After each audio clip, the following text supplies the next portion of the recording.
Reka subire ndabaha ikaze mwese nshuti banywanyi bacu mukunda kandi mugakurikira amakuru n'ibiganiro dutambutsa kuri chaîne yanyu Nkuru Rudeni ya Isange TV, chaîne ibashikiriza amakuru ndetse n'ibiganiro biba bigezweho kandi biba byakura amatohoza mu rurimi rw'ikirundi.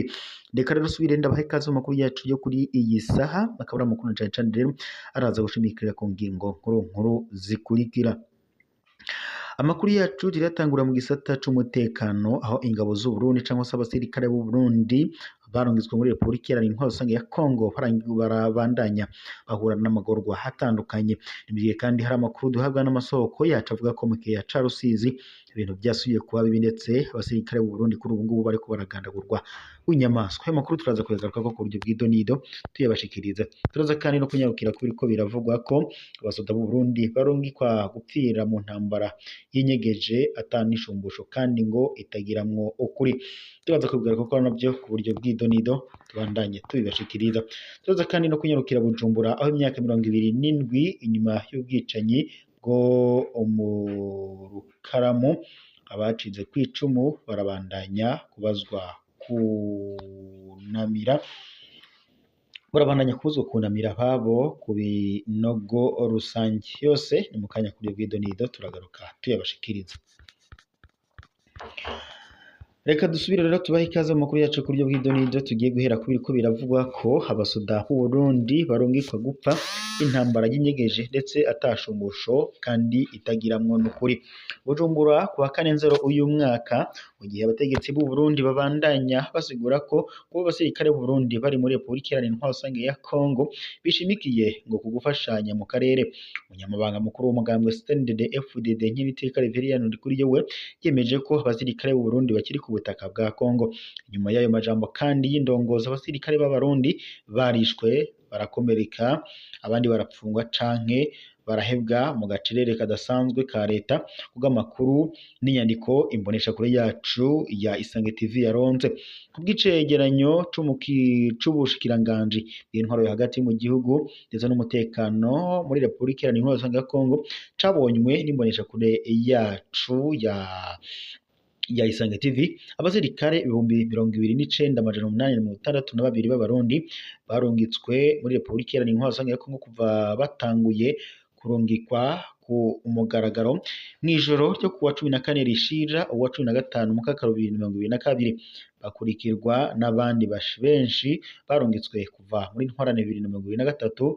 N'inyuma yaho kuva imbere y'uko binjira mu buryo bwemewe, igisirikare c'u Burundi FDNB cari caramaze kurungika imigwi myinshi muri Sud Kivu, ahanini igiye kurwanya imirwi ibiri y'abarwanyi b'abarundi irwanira mu buseruko bwa Kongo, ariyo Red Tabara na Force Nationale de Liberation FNL, zirongowe kandi na Aloyizi Nzabampema yihaye ipeti rya generali. Abo basirikare bafashanya n'imbonerakure umuhari w'urwaruka rwa CNDD-FDD wahoze ari umuhari w'abarwanyi uri ku butegetsi kuva mu mwaka 2005, abapfira ku rugamba, abakomereka mu gacerere.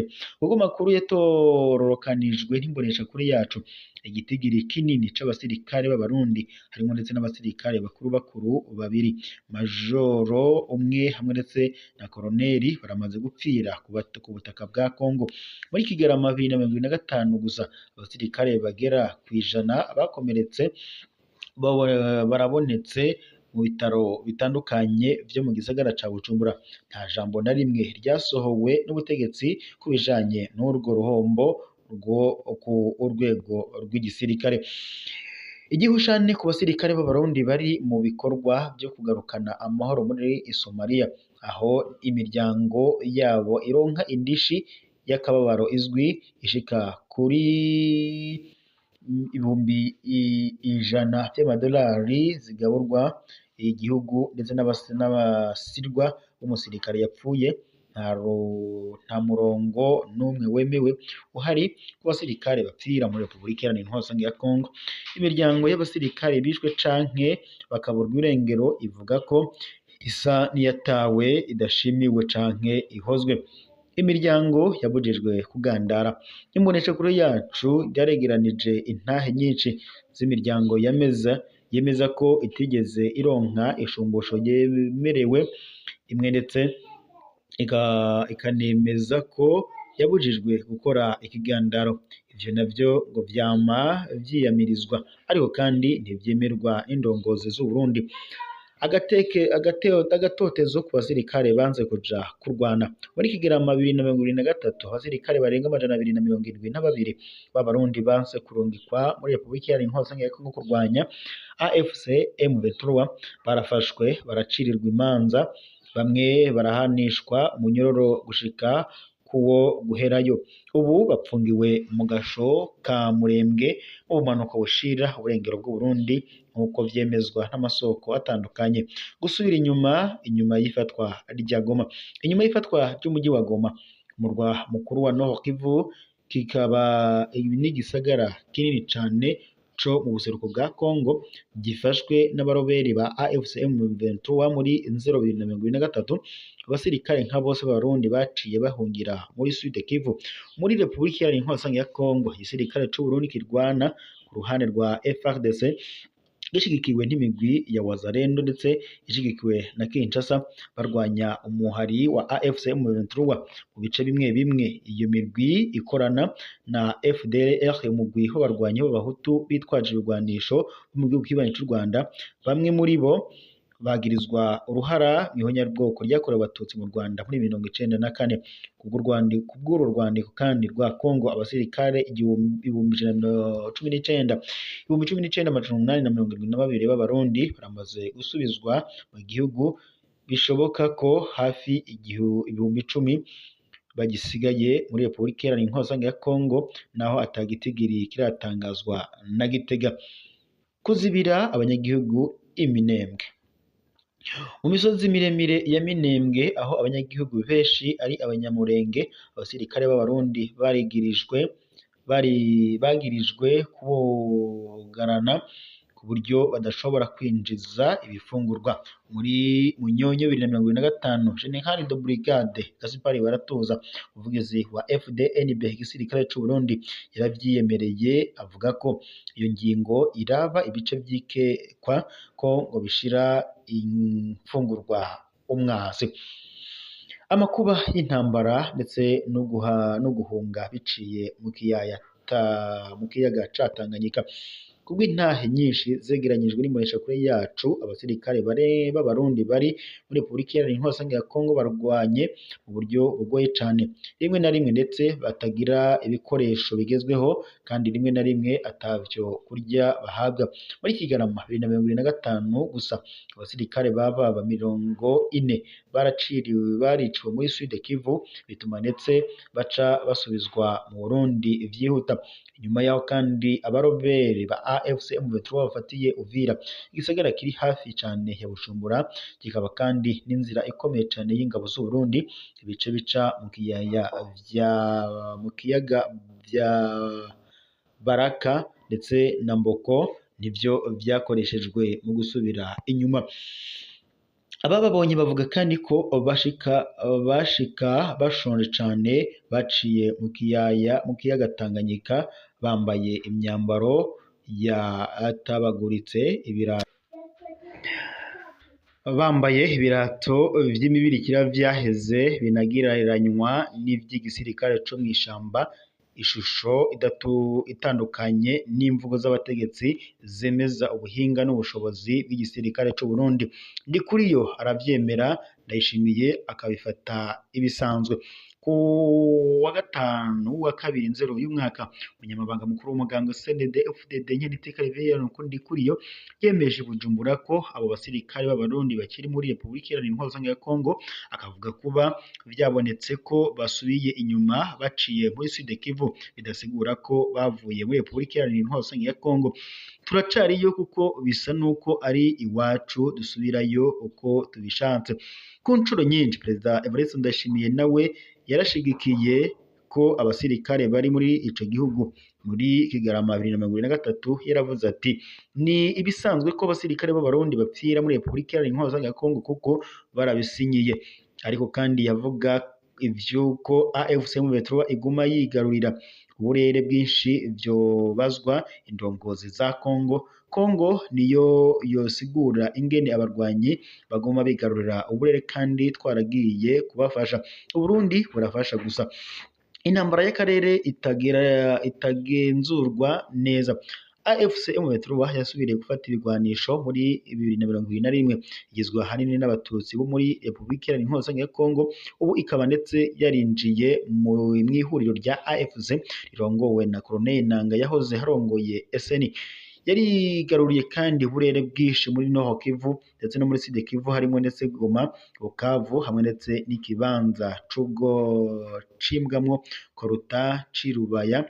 Ayo mabuye kandi y'agaciro akaba akoreshwa mu gukora ibikoresho by'ubuhinga bugezweho.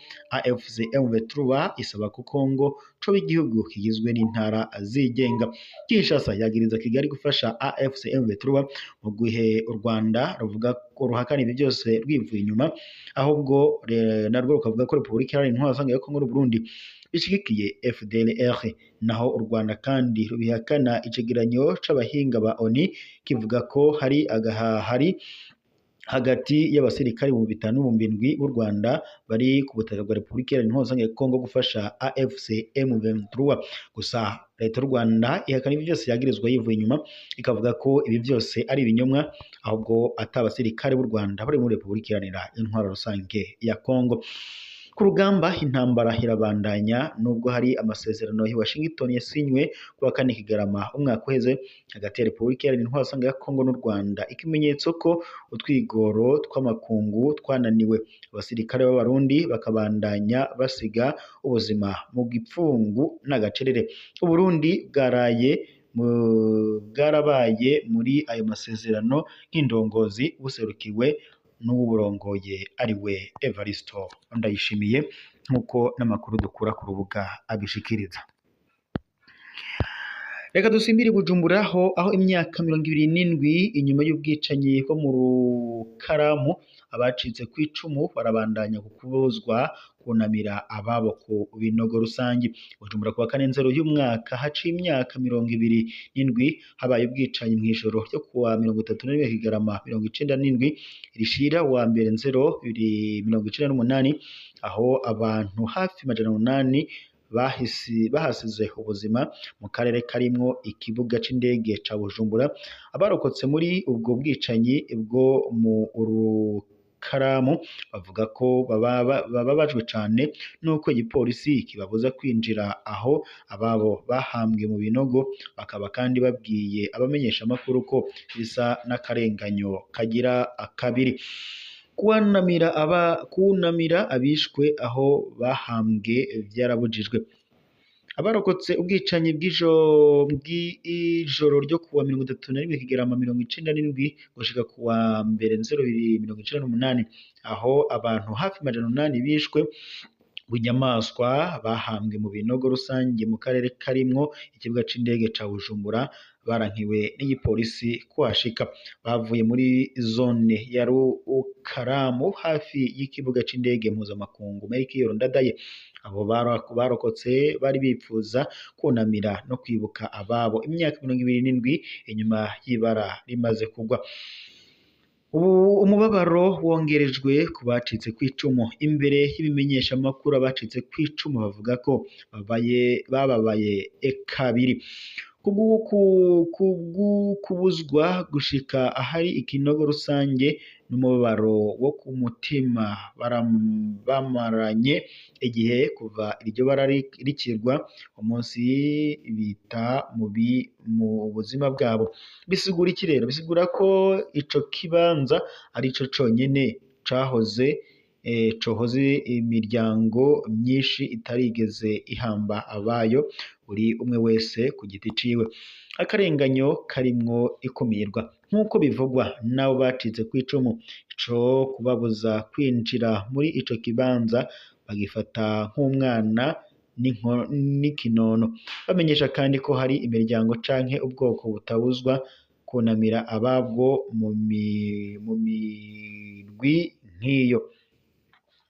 mu migirwa nk'iyo. Babona kandi ko ababuza bishwe bose bategerezwa kubahwa kumwe ata kuvangura. Akamo gaterwa indongozi zibijejwe. Abakorokotse mu rukaramu basaba abategetsi kuborohereza kuja kuri ico kinogo rusange canke bitabaye uko ico kinogo rusange cimurwe gishirwe ahashobora gushikwa kugira ngo bashobore kunamira ababo no kubaha iteka. Basaba kandi ko hokwemerwa uburenganzira bwo kwibuka kuko biyumvira ko ukunywanisha abarundi kuzoca biciye mu guha agaciro abapfuye bose. Ubwo bwicanyi bwabaye. Igitero co mu rukaramu cakozwe mw'ijoro ryo kuwa 31 Kigarama 1997 gushika ku ya mbere Nzero 1998 n'abarwanyi ba Paripehutu FNL Force Nationale de Liberation barongowe na Kosani Kabura. Ico gihe kandi hari imigwi myinshi ya FNL yari muri Burundi ndetse na FDD Force pour la Défense de la Démocratie yavuye iba mu kwezi kwa Ntwarante muri 1998. CNDD-FDD ubu iri ku butegetsi kuva muri 2005 kubw'amasezerano y'Arusha yo muri 2000 nk'uko amakuru bigaragaza. Abo barwanyi bariko barafashwa n'abarwanyi ba FDLR Force de Liberation du Rwanda bagirizwa uruhara muri jenoside yo mu Rwanda muri 1994 yakorewe Abatutsi, hamwe ndetse n'abasirikare ba kera b'igisirikare c'u Rwanda ex-FAR bagirizwa nabo nyene uruhara muri jenoside yakorewe Abatutsi mu Rwanda muri 1994. Ababibonye bavuga ko abakenyezi n'abana bicishijwe odofoni. Ubwo amasoko yacu yabishwe mu rukaramu bari bagizwe n'abantu batandukanye, ariko kandi abenshi bari mu bwoko bw'Abatutsi kuko rukaramu ico gihe kandi n'ubu igizwe cane cane n'abo bantu. Abakoze ico gitero ntibaronderwa uko barondera ubwoko bumwe. Iyo ntwazangabo rero bagendeye kwica abo banyagihugu bariko barasubira inyuma bavuye kugira igitero ku kibuga c'indege nk'uko amakuru abishikira. Kuva Perezida Ndayishimiye ashitse ku butegetsi inyuma y'urupfu giturumbuka rwa Petero Nkurunziza mu kwezi kwa Rusheshi 2020, indongozi z'u Burundi zibandanya kubuza amashirahamwe ahatanira agateka kazina muntu ndetse n'akababuza ababo Batutsi kubunamira aho bapfiriye, bikerekana ingorane y'isubiriza y'ukwemera no gufata kumwe ababuze ababo muri ico gihugu. Ntibishikiye gusa abacize kw'icumu mu rukaramu ndetse n'ahandi nko kw'ibubu y'Igitega ahahambwe abishwe kuwa 21 Gitugutu muri 1993. Imiryango irabuzwa nayo kuja kubibuka. Kw'ibubu abanyeshuri barenga 150 b'Abatutsi baregeranirijwe muri sitasiyo y'igitoro baca baraturirwa babona. Inyuma y'iyicwa rya Melchior Ndadaye, umukuru w'igihugu wa mbere w'u Burundi, yari yitorewe n'abanyagihugu nk'uko amakuru dukura ku rubuga abishikiriza. Kuri ubu rero bakaba basaba ko bohabwa uruhusha rwo kuja guhamba ababo cyangwa se kuja kunamira ababo. Reka tubashimire mwese mwari kumwe natwe makuru n'ibiganiro twego tubashikiriza kuri ino saha, tube dusuzera ngaha tuzaho n'ubundi gusubira mu makuru araza kubagizwa kuri n'umunesha kuyanyu nkunda cyane nk'urudende ya Isange TV.